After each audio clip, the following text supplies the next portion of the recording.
अस्सलामु अलैकुम वरहमतुल्लाहि वबरकातुहू। कैसे हैं नाज़रीन, उम्मीद है कि आप सब बखैर होंगे। आज मैं आपके सामने रिश्तों के ताल्लुक़ से एक अहम पॉइंट लेकर हाजिर हुआ। अच्छा रिश्ता या ताल्लुक़ बारिश की तरह नहीं होता कि बरसने के बाद ख़त्म हो जाए, बल्कि हवा की तरह होता है, खामोश मगर आपके आसपास।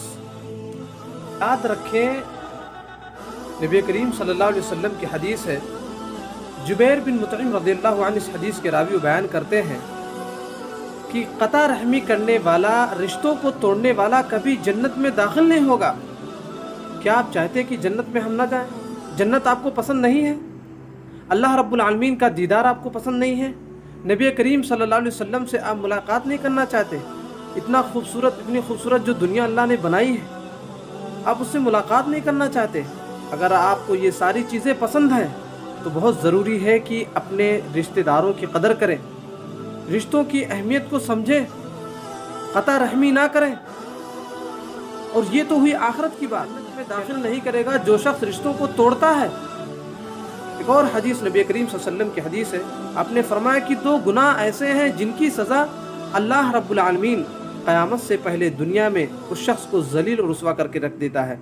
पहला है जुल्म और दूसरा है क़तिअतुर रहम, रिश्तों को तोड़ना, और बाद रिवायतों के मुताबिक वालिदैन की नाफरमानी करना। तो देखो, यहाँ भी अल्लाह रब्बुल आलमीन आखिरत से पहले उस शख्स को, जो लोग दुनिया में रिश्ते तोड़ते हैं, आखिरत से पहले दुनिया में ज़लील और रुस्वा करके रख देता है। तो क्या आप चाहते हैं कि हम लोगों की नज़रों में गिर जाएं, अल्लाह की नज़रों में गिर जाएं?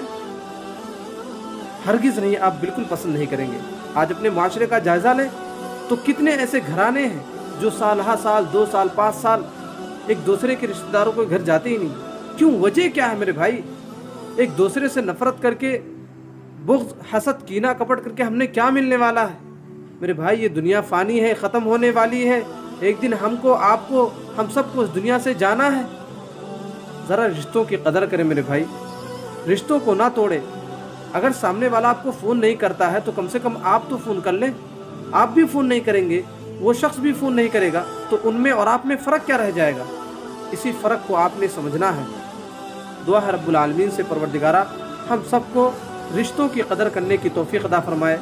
आमीन। अस्सलामु अलैकुम व रहमतुल्लाहि व बरकातुहू।